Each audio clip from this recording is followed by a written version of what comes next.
Hola, buenas tardes con todos. Vamos a dar inicio al curso de seguridad en excavaciones y zanjas, realizado y generado por el centro SOMA, el Centro de Capacitaciones SOMA, que a la vez también es un centro de evaluación de competencias laborales. Bien, vamos a ir viendo definiciones, temas que van a manera de introducción para poder ir relacionando lo que es el tema de seguridad en excavaciones y zanjas. Poco a poco vamos a ir introduciéndonos también al tema de la prevención de riesgos laborales con respecto a este tema de excavaciones y zanjas.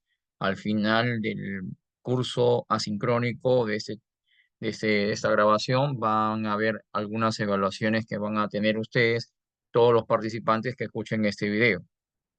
Asimismo, también comentarles que siempre se recomienda eh, el complemento de esta grabación a la práctica diaria y que se realice de manera segura con la supervisión de todo el nivel de la supervisión que puedan tener en campo. Bien, a manera de introducción, en los trabajos llevados a cabo en zanjas se producen con frecuencia accidentes, a veces graves o mortales a causa del desprendimiento de tierras, que es una de las probabilidades que hay.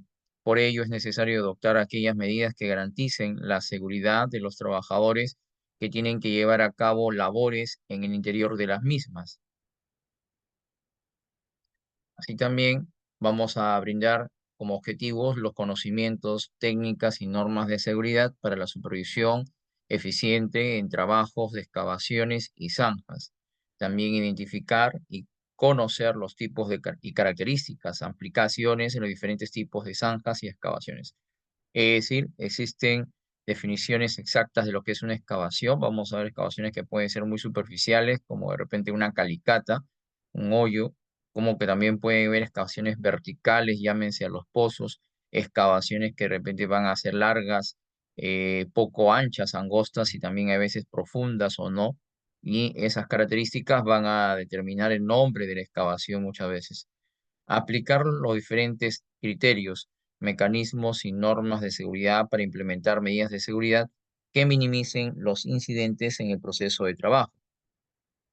También vamos a aplicar entonces desde ya un IPER-C. ¿Qué es el IPER-C? La identificación de peligro, la evaluación de riesgos y los controles.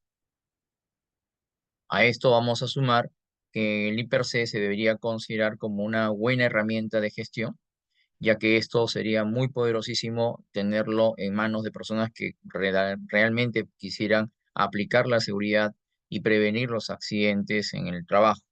Esto va a ayudar mucho a poder buscar muy buenos controles, recordando a manera de, de tener el mismo conocimiento. Recuerden que los mejores controles están con los controles de ingeniería.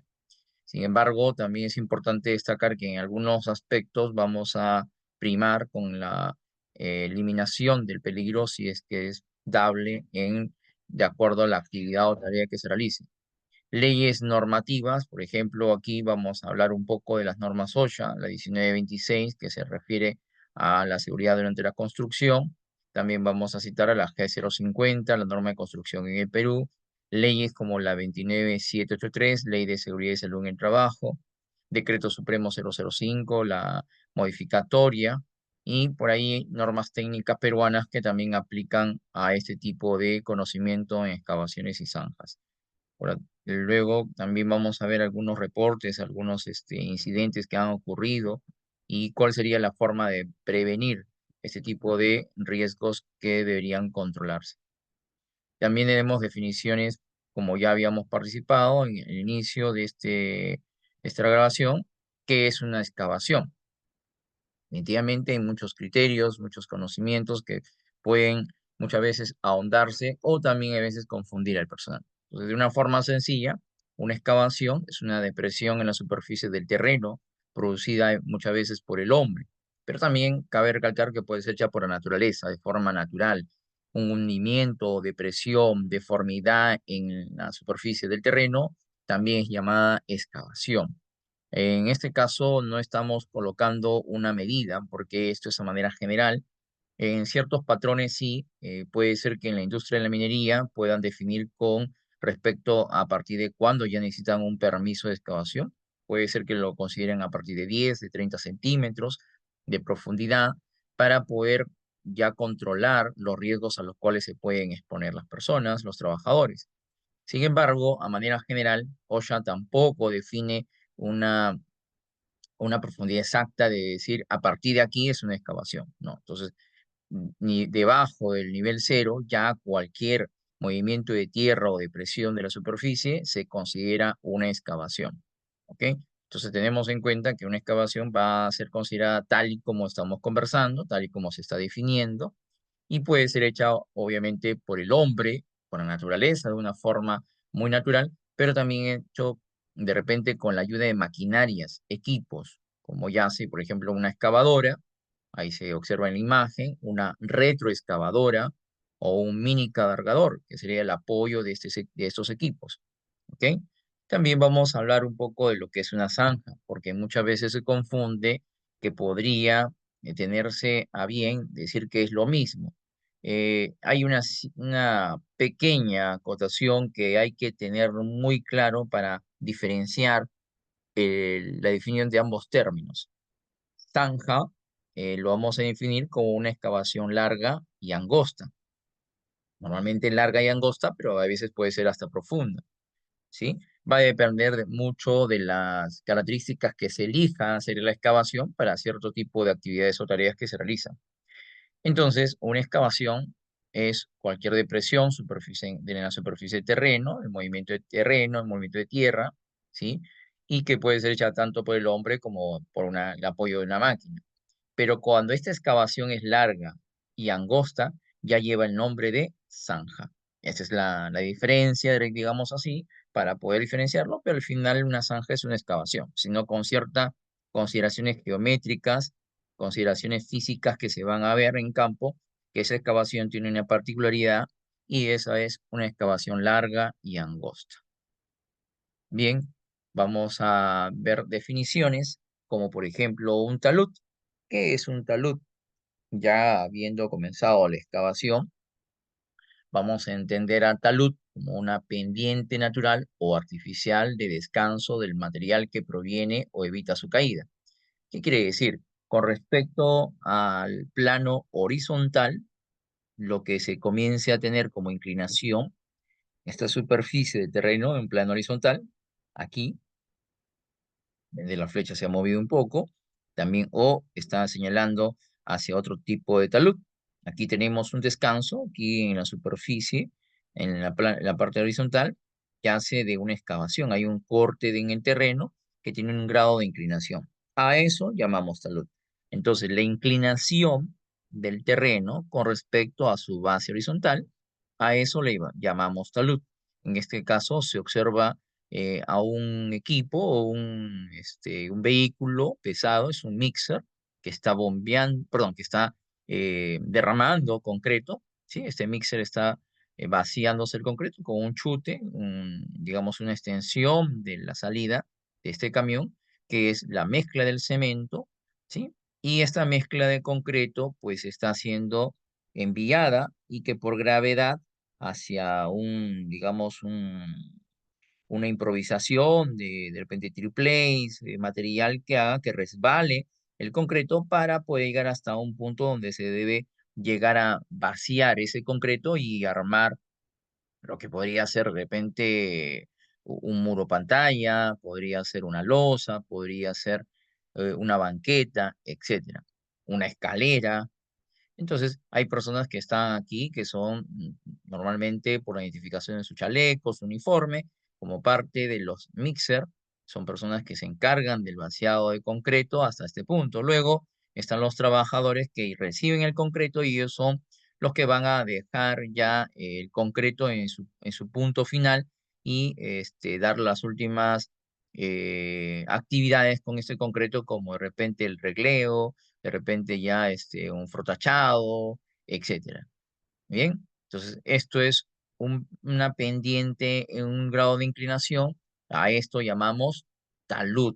Vuelvo a repetir, también definido como la inclinación del terreno con respecto a la base horizontal, y ese ángulo que tiene como inclinación, que puede ser desde los 90 grados hasta puede ser 45 grados, 10 grados, 15 grados, va a depender muchas veces del tipo del terreno, que también vamos a tenerlo como definición alta luz, que será una medida de control para evitar que ocurran derrumbes. Eso es una medida de control que ya lo vamos a ir, ya lo estamos anticipando y vamos a ir hablando y conversando también de este tema para que todo se pueda entender con respecto al tema de excavaciones y zanjas. Vamos a ver un video a este punto de saber y definir qué es una zanja. Podemos de repente también ir observando algunos de los peligros y riesgos que se van a presentar mientras uno realiza una excavación y o zanja. Durante este proceso va a haber muchos riesgos a los cuales nosotros tenemos que prestar atención en la evaluación y comenzar a definir los mejores controles que eviten cualquier accidente o incidente. Deme unos segundos, vamos a ir a colocar aquí el video. Vamos a ver.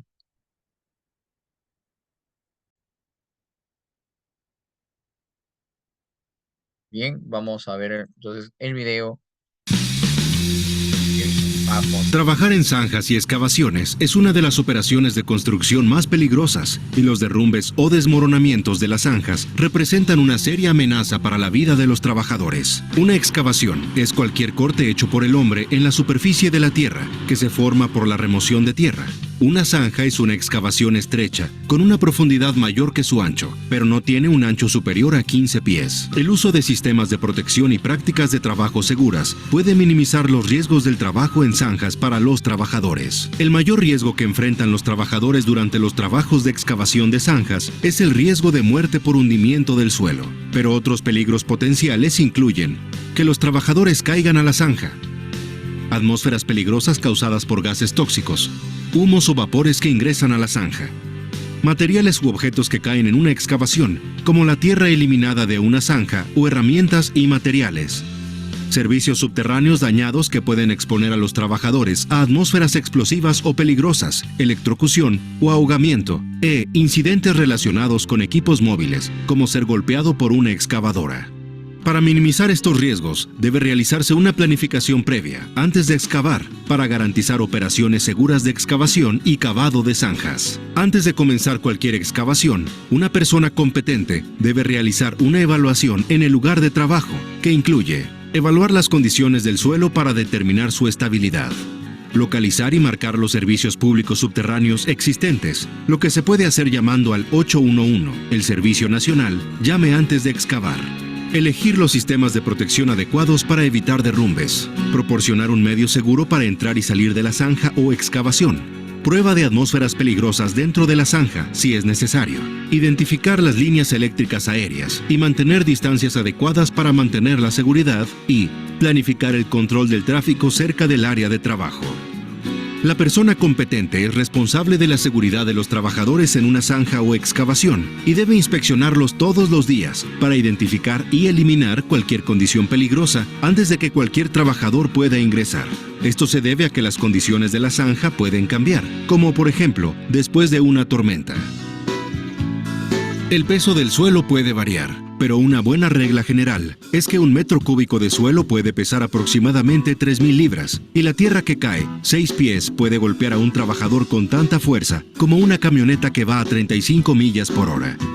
Por lo tanto, todos los trabajadores que ingresen a una zanja o excavación de más de 5 pies de profundidad deben estar protegidos por el declive o los bancales de la tierra, o por entibaciones o cajones de blindaje, bajo la dirección de la persona competente. Observemos cada sistema de protección. El declive implica cortar la pared de la zanja en un ángulo inclinado lejos de la excavación. A menos que una zanja esté en roca sólida, las paredes no deberían ser verticales sin soporte. Si la tierra es granular y se rompe fácilmente, la pared de la zanja debe inclinarse más que si la zanja fuera de arcilla o de un material más estable. Para zanjas de hasta 20 pies de profundidad, necesitará una pendiente de 1,5 pies horizontal por cada pie de profundidad en el suelo tipo C, que es granular o arenoso, y el menos estable. Esto también incluye todos los suelos afectados anteriormente. Para el suelo tipo B, que es limoso, la pendiente máxima permitida es de 1 a 1 o un ángulo de 45 grados. Y para el suelo tipo A, como la arcilla, la pendiente es de 3/4 a 1 o un ángulo de 53 grados. El bancal es como un declive, pero los lados son verticales y luego se cortan como escalones. Al igual que en los declives, este método depende del tipo y la condición de la tierra. A veces puede usar una combinación de declive y bancal. Sin embargo, el bancal no se puede hacer en suelo tipo C. Muchos trabajos tienen un espacio muy limitado y no tienen lugar para hacer declives o bancales en los lados del suelo. Es entonces cuando se debe usar protección como las entibaciones o los cajones de blindaje. Se puede usar el apuntalamiento hidráulico en el trabajo en lugar de la pendiente. El sistema de puntal y riel prefabricado, fabricado en aluminio o acero, que soporta las paredes de la zanja, está diseñado para evitar derrumbes.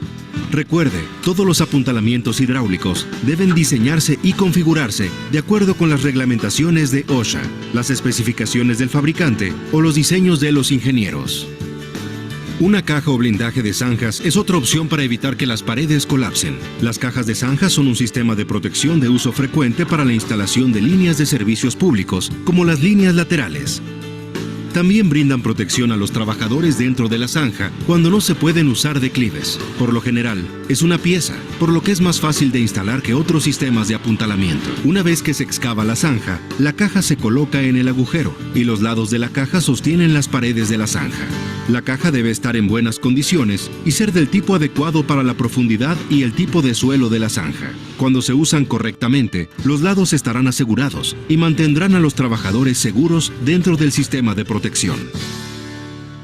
Independientemente del tipo de zanja o excavación, seguir estas prácticas de trabajo adicionales ayudará a garantizar la seguridad de los trabajadores. Proporcione una forma segura de entrada y salida de una zanja o excavación de 4 pies o más de profundidad, como escaleras, escalones o rampas. Si usa una escalera, asegúrese de que no esté a más de 25 pies de distancia para que pueda llegar a ella rápidamente cuando sea necesario. Mantenga la tierra excavada, llamada escombro, así como también los materiales y el equipo pesado a un mínimo de 2 pies del borde de una zanja para evitar que algo caiga en ella. Nunca ingrese a una zanja a menos que haya sido inspeccionada por una persona competente o hasta que haya una forma segura de entrar o salir y hasta que todos los desprendimientos en los sistemas de protección estén en su lugar. Realice pruebas para verificar la existencia de peligros atmosféricos, como poco oxígeno, humos peligrosos y gases tóxicos, cuando la zanja tenga más de 4 pies de profundidad. Use chalecos de advertencia u otros materiales de alta visibilidad cuando trabaje cerca de equipos o vehículos en movimiento y no se pare debajo de las cargas manejadas por equipos de elevación o excavación. Mantenga el equipo pesado alejado de los bordes de la zanja e identifique otras fuentes que puedan afectar la estabilidad de la zanja. Ubique y marque la ubicación exacta de los servicios públicos subterráneos, como cloacas, agua, líneas de teléfono o electricidad, antes de excavar una zanja. Mantenga una distancia segura cuando trabaje cerca de líneas eléctricas aéreas y use un marcador para cualquier distancia de separación difícil de ver o en áreas estrechas. Para evitar el acceso no autorizado, instale una barricada o cerca alrededor de las zanjas o excavaciones que se dejan abiertas. Recuerde, los incidentes que involucran riesgos de excavación y zanjas a menudo pueden ser fatales, por lo que es importante tomar todas las precauciones necesarias.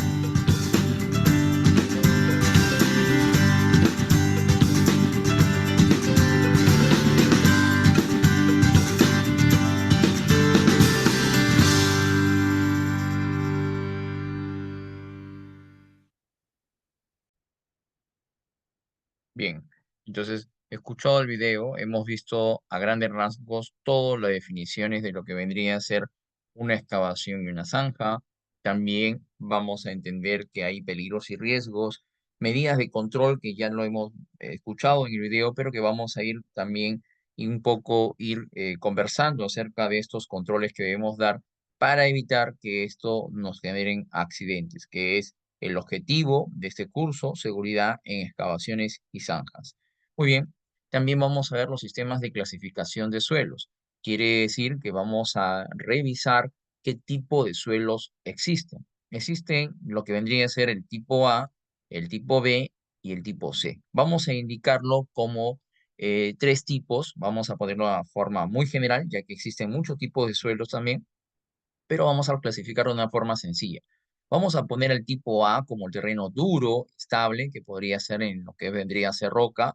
Tipo B como un terreno, digamos, un poco eh, no tan contundente como las rocas, pero sin embargo también podría ser un poco suelto. Vamos a nombrar la arcilla, ¿ok? Existen tipos de arcillas también como la arcilla limosa, la arcilla magra, etcétera. Y la tipo C son terrenos muy sueltos, muy blandos, ya no son semiduros, sino son blandos, muy sueltos, y algunos son medio granulados, como la arena, por ejemplo, ¿no? Son, perdón, son partículas muy pequeñas que son muy sueltas y es el tipo C.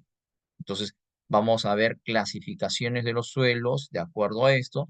Y como también habíamos comentado, recuerden ustedes que de acuerdo al tipo de suelo, yo tendría que evaluar de acuerdo a los riesgos de derrumbe, de acuerdo a ese tipo de terreno, que podría generar. Si podría formar un ángulo de talud, vamos a buscar un ángulo correcto, seguro, o también podemos colocar de repente intibaciones, de repente también encajonamientos o también en forma de banquetas, en forma escalonada. Esto vendrían a ser los controles diseñados por un ingeniero colegiado, que es el personal idóneo, el personal que es competente en este tipo de labores. Entonces vamos a clasificar a la roca estable como un terreno macizo, rocoso, que sería muy difícil de que se caiga o se derrumbe, pero no siempre es así. Entonces tengamos siempre en cuenta la evaluación de los riesgos dependiendo de las condiciones y el lugar donde vamos a laborar.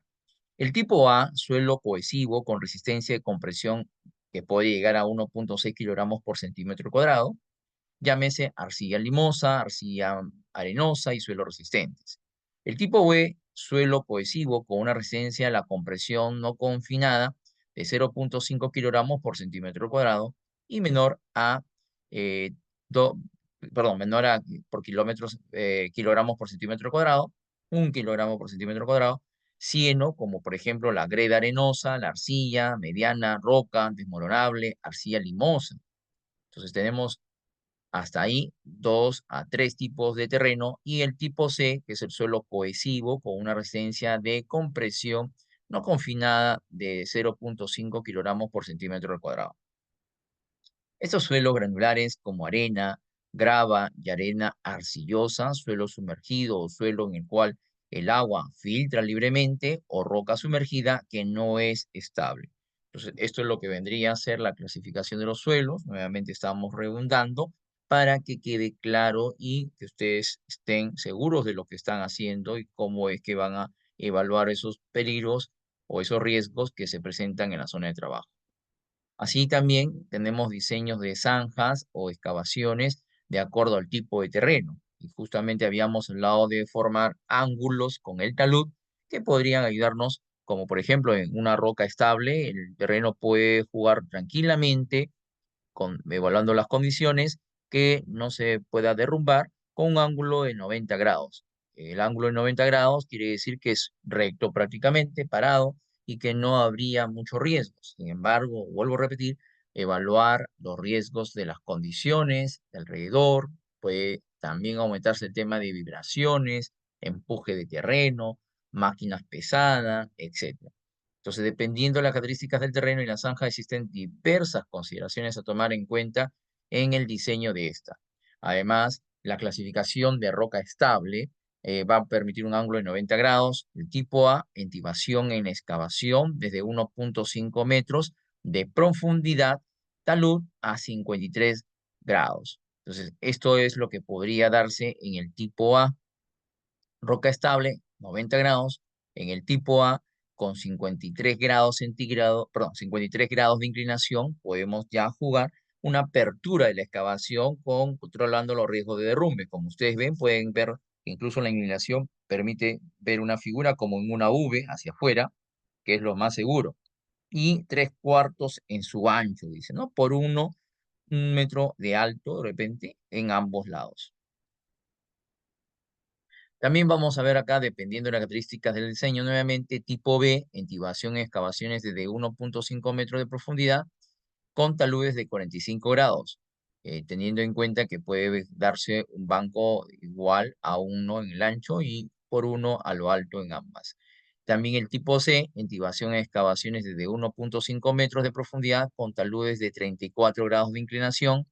Igualmente en el banco y 1,5 en el ancho por 1 en el alto. Entonces tenemos en cuenta de que esto va a dar definitivamente una buena inclinación, una buena apertura y controlando los riesgos en las excavaciones, sobre todo por el tipo de terreno y la profundidad que estamos observando en cada detalle de los cuadros que se están presentando a continuación.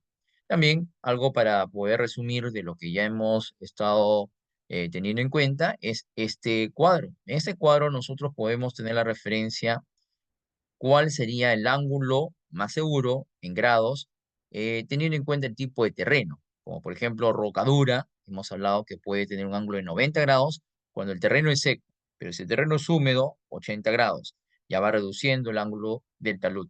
Roca blanda, trozos de roca, roca vegetal, mezcla de arena y arcilla, arcilla, gravilla, arena fina. Entonces, desde roca dura hasta arena fina, vemos que en arena fina, en terreno seco, nos recomienda 30 grados de inclinación, como que en terrenos húmedos puede ser 20 grados de inclinación.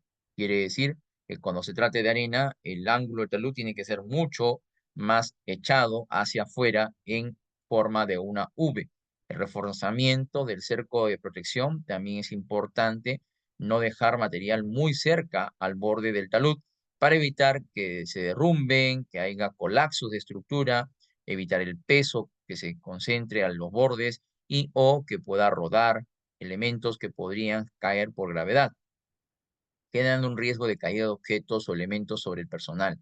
También es importante destacar que esta parte quedará libre para el tránsito de repente de personas que podrían salir de la excavación. Entonces vamos a tener como referencia que podría ser en 1 metro aproximado, 1 metro dependiendo las condiciones, la altura, que es importante también del material que se saque de la excavación, no debería superar más de 1 metro o 1,5 metros.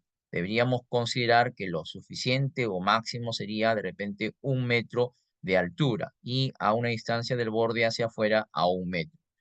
¿Ok? Es como referencia de acuerdo a las condiciones. Recuerden que sus ingenieros en sus actividades también van a disponer de medidas de control que pueden ser mucho más exigentes de las cuales estamos hablando. Muy bien, continuamos y existen algunos de los riesgos que se presentan en estas situaciones y estos riesgos que se presentan en estas situaciones van a tenerse en cuenta de acuerdo a la normativa legal. Esos riesgos van a incluir, de repente, interferencias. Y dentro de esas interferencias, las más eh, de control de riesgos, podría ser la mayor o de mayor riesgo y la de mayor control serían la presencia de conductores eléctricos o de cables eléctricos energizados subterráneos. Llámese también, ojo, que también pueden haber tuberías de agua, tuberías de desagüe, de gas, hoy en día que ya se ha generado mucho la implementación del sistema de gas aquí en Lima, en la capital, como a nivel de provincia también se está generando la implementación de los sistemas de gas para uso doméstico, pero a través de tuberías que vienen desde la calle, desde lo que vendría a ser la pista o calzada ingresando por debajo de la vereda hacia los domicilios. Bien, entonces en el caso de los conductores eléctricos de energía, van a ver que aquí, de acuerdo al Código Nacional de Electricidad, perdón, de acuerdo al Código Nacional de Electricidad, suministro 2011, nos indica que estos cables podrían estar enterrados a 60 centímetros o 600 milímetros cuando se trate de conductores eléctricos de baja tensión, que es en menor o igual a 600 voltios. Y también la tabla nos dice que cuando es de 601 a 50.000, que podríamos tenerlo en cuenta los de media tensión, a 1.000 milímetros o a 1 metro. Desde ahí ya tenemos dos, que es el de baja a 60 y el de media a 1 metro. También considerar que tenemos alta tensión y puede estar de los 50.001 a 250.000 voltios a 1,50 metros. Eso es lo que indica el Código Nacional de Electricidad, suministro 2011, o sea, nuestra normativa legal en lo que vendría a ser el riesgo eléctrico. Sin embargo, también considerar que existen otro tipo de cableados que no solamente son eléctricos, pueden ser de telecomunicaciones, y adicional a esto, tomen en cuenta que hoy en día también se sabe de que estas empresas que realizan muchas veces estas conexiones no siempre los dejan de acuerdo a lo que indica la norma y puede estar mucho más por encima y más expuesto al personal civil, al peatón, los usuarios, etcétera. Entonces, tener mucha precaución con cualquier cable. Es decir, ante riesgo eléctrico, cualquier cable que se identifique se debe considerar que está energizado hasta que alguien demuestre lo contrario. Esa persona que demuestre lo contrario debe ser una persona entendida en el tema, calificada, autorizada por un ente que podría ser su empresa, una empresa del rubro, o que el supervisor declare que tiene las competencias por conocimiento, experiencia y además de eso que esté actualizado a lo que va a realizar en cuanto a sus capacitaciones y conocimientos. Vamos a ver también nuevamente ahora la clasificación de los tipos de suelo, lo hemos pronunciado, vamos a ver en un video la clasificación de los tipos de suelo, que es muy importante recalcar y remarcar para que ustedes identifiquen en campo cuál podría ser la posibilidad de ese tipo de terreno o tipo de suelo. Veamos a continuación.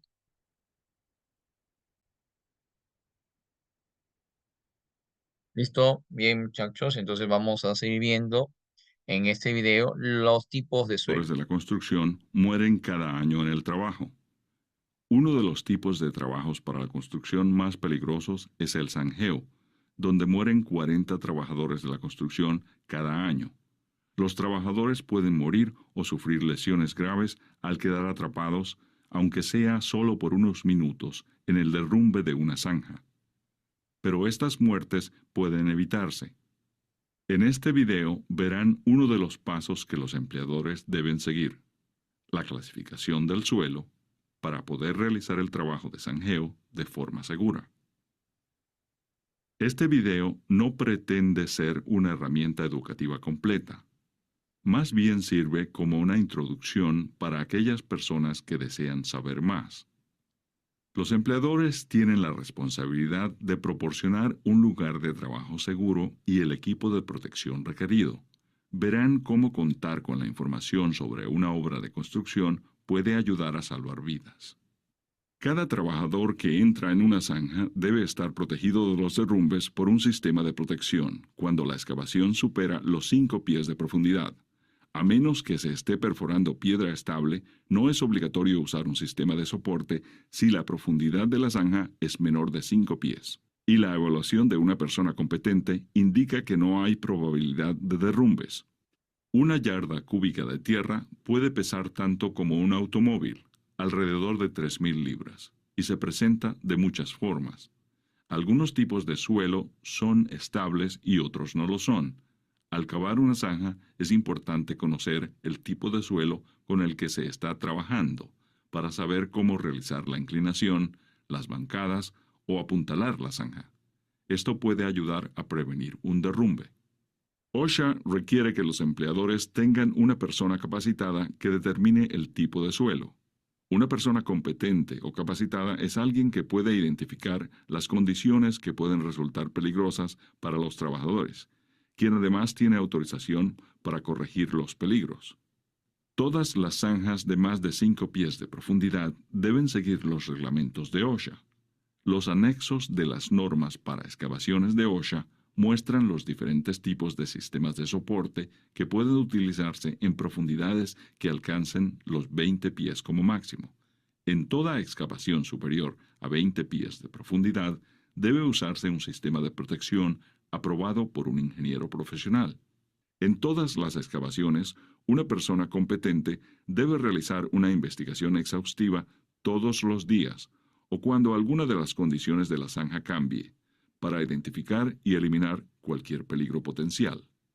En este video verá cómo se realiza una inspección visual del suelo de una obra de construcción.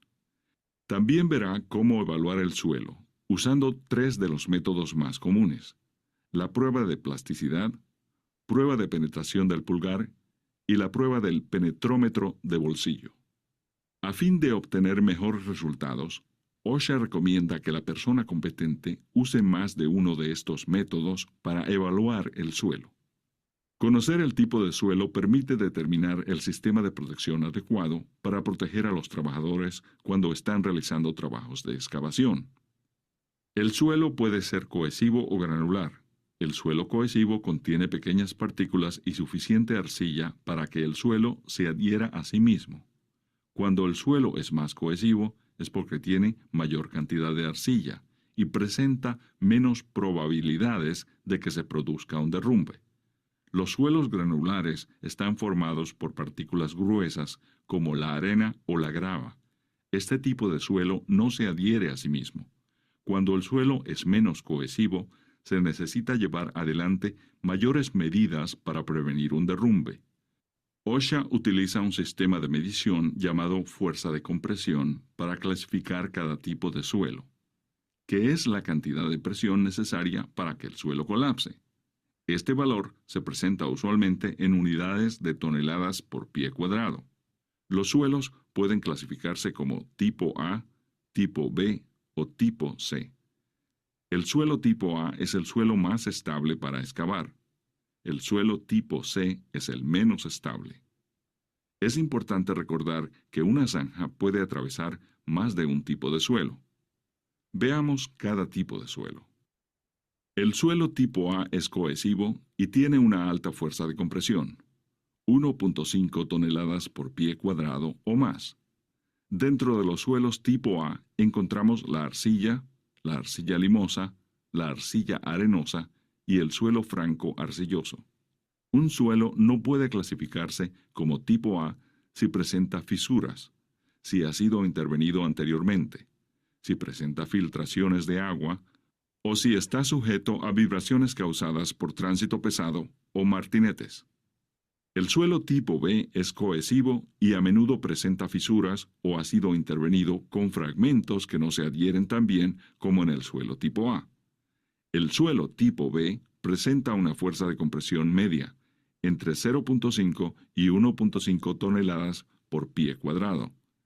Entre los ejemplos de suelo tipo B encontramos la grava angular, el limo, el suelo franco-limoso y los suelos que presentan fisuras o se encuentran cerca de fuentes de vibración, pero de lo contrario serían tipo A. El suelo tipo C es el tipo de suelo menos estable. El tipo C incluye suelos granulares en los que las partículas no se adhieren y los suelos cohesivos con una baja fuerza de compresión, 0.5 toneladas por pie cuadrado o menos. Entre los ejemplos de suelos tipo C encontramos la grava y la arena. Debido a que no es estable, el suelo que presenta filtraciones de agua es automáticamente clasificado como suelo tipo C, independientemente de sus otras características. Antes de evaluar el suelo, es útil realizar una evaluación visual de la obra de construcción. Esto ayudará a determinar si existen factores en la obra que disminuirán la resistencia del suelo. Las siguientes son algunas observaciones que deberán realizarse al llevar a cabo una evaluación visual preliminar del suelo cercano a la obra de excavación. Primero, cuando se excava el suelo, ¿sale apelotonado o es granular? El apelotonamiento significa que el suelo es cohesivo. ¿Hay fuentes de vibración cercanas a la excavación? ¿Existen señales de que el suelo haya sido intervenido previamente, como por ejemplo líneas de servicios? ¿Existen señales de filtraciones de agua en el suelo? ¿El suelo presenta fisuras? Entre las señales de fisuras encontramos grietas o trozos de suelo que se desprenden de la pared vertical de la excavación. Si se presenta alguna de estas condiciones, no puede clasificarse el suelo como tipo A. Al realizar una prueba de suelo es importante elegir una buena muestra de suelo. Las muestras de suelo deben ser típicas del suelo alrededor de la excavación y deben tomarse muestras adicionales a medida que la excavación es más profunda. Si bien uno de los lugares de donde se pueden extraer muestras es la pared de la excavación, OSHA recomienda extraer un trozo grande de la pila excavada mientras el suelo de la pila esté seco y no haya sido compactado. Los resultados de las pruebas pueden variar a medida que se seca el suelo, de manera que para obtener mejores resultados, las muestras deben tomarse y evaluarse lo antes posible. Ahora veamos los tres tipos principales de pruebas de suelo. La prueba de plasticidad. a menudo llamada prueba del lápiz, se usa para determinar si el suelo es cohesivo. Esta prueba se lleva a cabo haciendo un rollo con la muestra de suelo húmedo, de 1/8 de pulgada de espesor y 2 pulgadas de largo, lo que le da el aspecto de un pequeño y delgado lápiz. Si puede sostenerse la muestra desde un extremo sin que se rompa, entonces es cohesivo. Aquí verán un ejemplo de lo que sucede cuando el suelo es cohesivo. Observe cómo la muestra no se rompe. Ahora veamos lo que sucede cuando el suelo no es cohesivo. El suelo no tiene la fuerza para mantenerse unido. Todo suelo que no es cohesivo se clasifica automáticamente como tipo C, aunque algunos suelos tipo C son cohesivos. La prueba de la penetración del pulgar se usa para estimar rápidamente la fuerza de compresión de una muestra de suelo cohesivo. Para realizar la prueba de la penetración del pulgar, simplemente se debe presionar la punta del dedo pulgar en un trozo de suelo fresco. Si la muestra de suelo es tipo A, su pulgar solo podrá realizar una muesca con gran esfuerzo, como se demuestra aquí.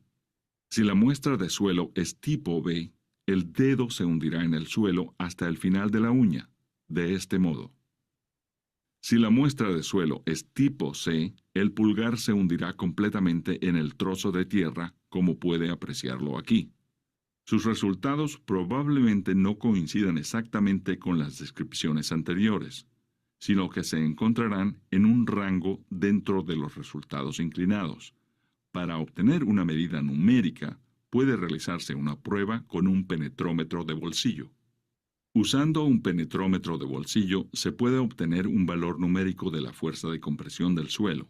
Estos resultados pueden variar, por lo que es útil realizar esta prueba en unas pocas muestras de suelo de la misma parte de la excavación, simplemente para asegurarse de que los resultados concuerden. Un penetrómetro de bolsillo funciona de manera muy similar a un manómetro de presión de neumáticos. Se introduce un delgado pistón metálico en una muestra de suelo y el penetrómetro registra la fuerza de compresión del suelo. Asegúrese de insertar el indicador de escala en el cuerpo del penetrómetro hasta que se vea la marca 0. Para realizar la prueba, presione el pistón en el suelo hasta que alcance la línea grabada. Luego simplemente tome la lectura del indicador de escala. Es importante reconocer que un penetrómetro puede proporcionar resultados falsos si el suelo contiene rocas o guijarros que no se comprimen. Como puede ver, el suelo tipo A medirá al menos 1.5 toneladas por pie cuadrado. Recuerde, sin embargo, que no podrá clasificar el suelo como tipo A si la obra de excavación no cumple con todas las condiciones de la evaluación visual. Si es granular, si se encuentra cerca de fuentes de vibración o existen señales que indiquen que el suelo ha sido intervenido previamente, hay filtraciones de agua o el suelo presenta fisuras. Para el suelo tipo B, la lectura será entre 0.5 y 1.5 toneladas por pie cuadrado. La medición del suelo tipo C es igual o menor que 0.5 toneladas por pie cuadrado. Repasemos los puntos principales del video. OSHA clasifica los suelos en 3 grupos principales: tipo A, tipo B y tipo C. El suelo tipo A es el más estable y el tipo C es el menos estable. Para determinar el tipo de suelo en una obra de construcción existen varias pruebas que puede realizar una persona competente. Después de realizar una evaluación visual, se puede usar la prueba de plasticidad para determinar si el suelo es cohesivo o granular. Para los suelos cohesivos, las pruebas de penetración del pulgar o el penetrómetro de bolsillo ayudan a determinar la fuerza de compresión. Determinar el tipo de suelo en una obra ayudará a una persona competente a determinar cuáles son los métodos de inclinación, acumulación y anclaje necesarios para prevenir los derrumbes y preservar la seguridad de los trabajadores. Para mayor información, visite el sitio web de OSHA en www.osha.gov.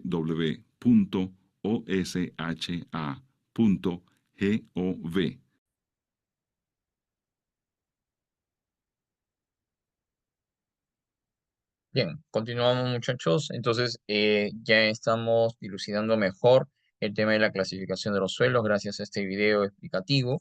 También ya sabemos qué es una zanja, qué es una excavación, qué es un talud y cómo es que se ha ido observando incluso en el video el comportamiento de un talud con respecto a las medidas preventivas de acuerdo al tipo de terreno. Movimientos de tierra, vamos a hablar ya de los equipos que ayudan al movimiento de tierra. Se denomina movimiento de tierra al conjunto de operaciones que se realizan con terreno o con los terrenos naturales, a fin de modificar las formas de la naturaleza o de aportar materiales útiles en obras públicas, minería o industria en general. Movimiento de tierra son las operaciones del movimiento. En el caso más general son, por ejemplo, excavaciones o arranques, digamos, edificaciones, en caso de alguna estructura. Entonces, esto vendría a ser desde puntos de demolición, incluso para luego comenzar a socavar y crear edificaciones nuevas. Los carguíos o la carga, el acarreo, la descarga de materiales como paquetes, el extendido del material en movimiento de tierra, como también la humectación o desecación y compactación. También pueden incluirse los servicios auxiliares como refinos, osaneos, etc. Movimiento de tierras. Los distintos tipos de tierras se forman con rocas desintegradas, residuos vegetales y animales. Una vez formada, comprende material mineral, materia orgánica, agua y aire. Las tierras en general pueden dividirse básicamente en 5 grupos. Vamos a nombrar a las arcillas, los limos, a la arena, las gravas y materia orgánica. La realidad dice que se puede encontrar estos materiales en forma independiente o en varias combinaciones y mezclas. Definitivamente, entonces, estos tipos que son distintos y que van a darnos una serie de residuos como arcilla, limo, arena, grava, dependiendo del tipo de terreno, pues también interviene de una u otra forma como parte del componente, es la materia orgánica, los minerales, el agua y el aire. Tipo de excavaciones. La clasificación podría ser la siguiente, en lo que vendrían a ser los tipos de excavaciones: a cielo abierto, una de ellas, en roca, es necesario utilizar explosivos. Muchas veces esto es cierto, ya que el material rocoso es muy difícil de poder abrir, aperturar, romper, y necesitamos el uso de explosivos para poder dinamitar y por hacerlo más susceptible a la excavación. En terreno duro, uso de explosivos. En terreno de tránsito, término poco definido, en general se puede excavar por medios mecánicos, pero no a mano. O sea, con máquinas, llámese excavadoras, retroexcavadoras o mini cargadores que tengan picotones. En este caso, el picotón vendría a ser el martillo que va a generar golpear en la roca para destruirla, romperla, incluso material de concreto, pistas, asfalto, veredas, cuando se tratan de restaurar. Muy bien, en tierras se puede excavar a mano, esto es cierto.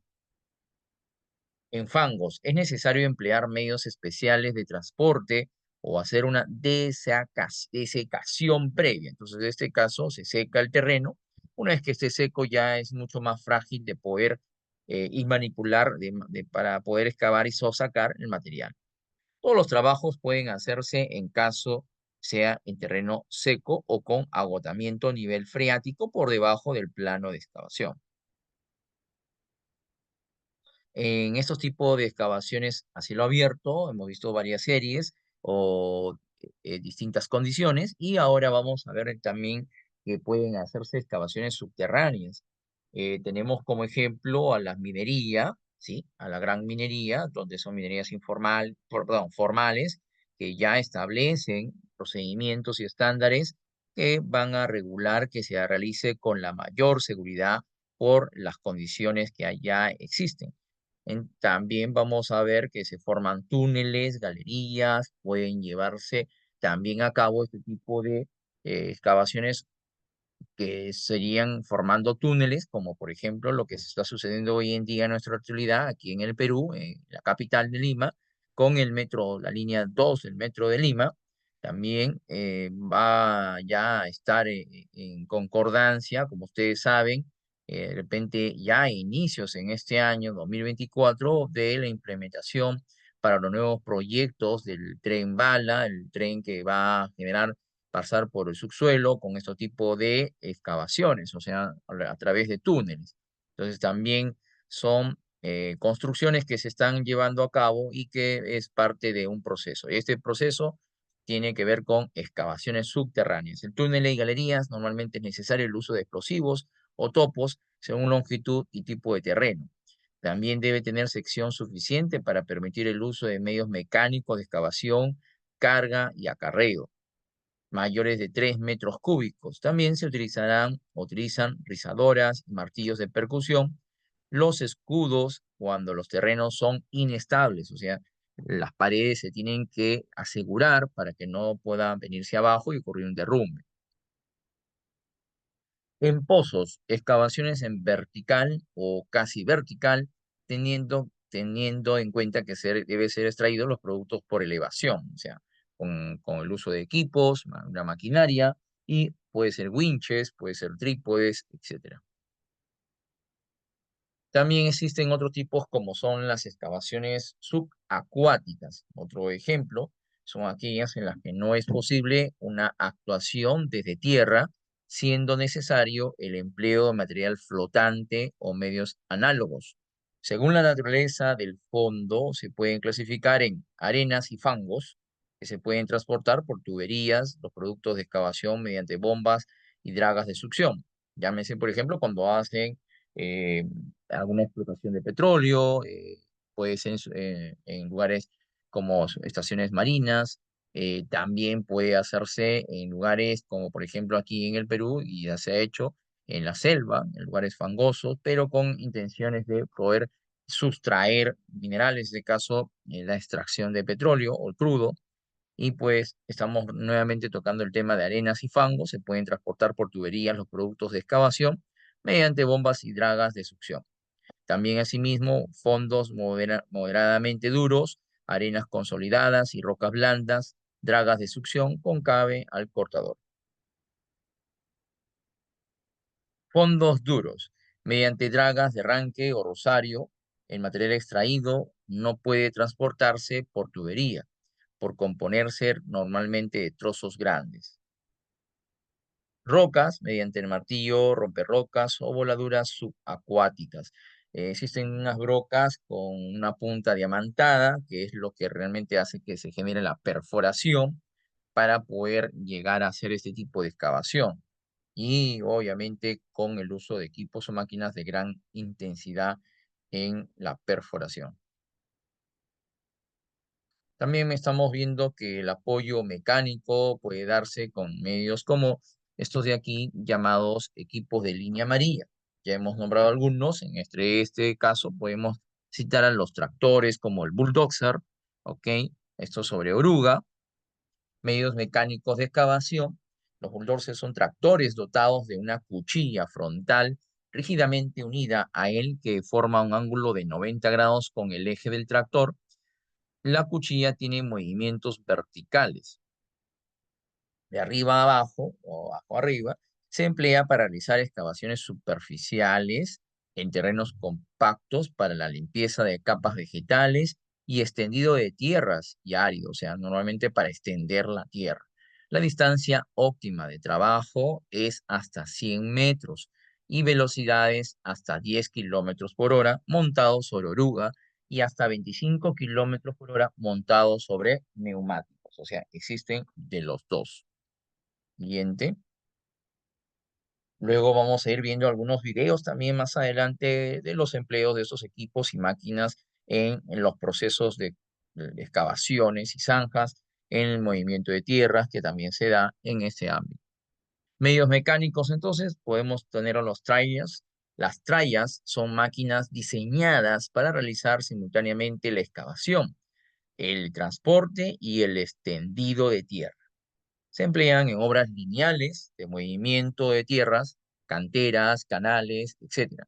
Las trallas pueden ser remolcadas por tractores para distancias de transporte de 100 a 500 metros o autopropulsadas para distancias de transporte de 300 a 1500 metros. La velocidad oscila entre los 30 y 60 kilómetros por hora, o sea, es mucho más veloz que el anterior, dependiendo de las circunstancias de la vía. Otros medios mecánicos que también están dentro de la familia de las líneas amarillas son este tipo de equipos. Son palas excavadoras y cargadoras. Son máquinas compuestas por un bastidor montado sobre orugas y o neumáticos y una estructura giratoria dotada de un brazo con cuchara accionado por mandos hidráulicos o por cables. Se utilizan para excavar en frentes de trabajo de cierta altura y realizan los movimientos siguientes: excavación de abajo hacia arriba, giro horizontales y descarga de la cuchara como giro horizontal de regreso al frente de trabajo. A ellos llamamos palas, excavadoras y cargadoras. En este caso tenemos ahí referente de un equipo con neumáticos muy altos, por cierto, para que puedan verlo, ¿sí?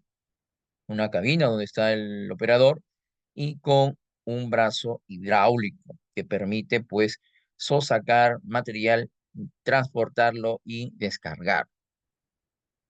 Y mismo aquí también observamos una excavadora, una de color naranja, sobre orugas, la cabina del operador, y luego también observamos un brazo hidráulico terminando en una pala.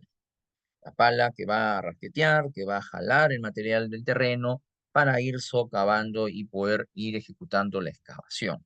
Asimismo, cabe resaltar que el posicionamiento de las excavadoras es importante para evitar que se puedan volcar. Otros medios mecánicos de excavaciones también es la descarga de tierra sobre un dumper. Que es un dumper? Ese equipo de aquí de línea amarilla también es parte de la familia de las líneas amarillas.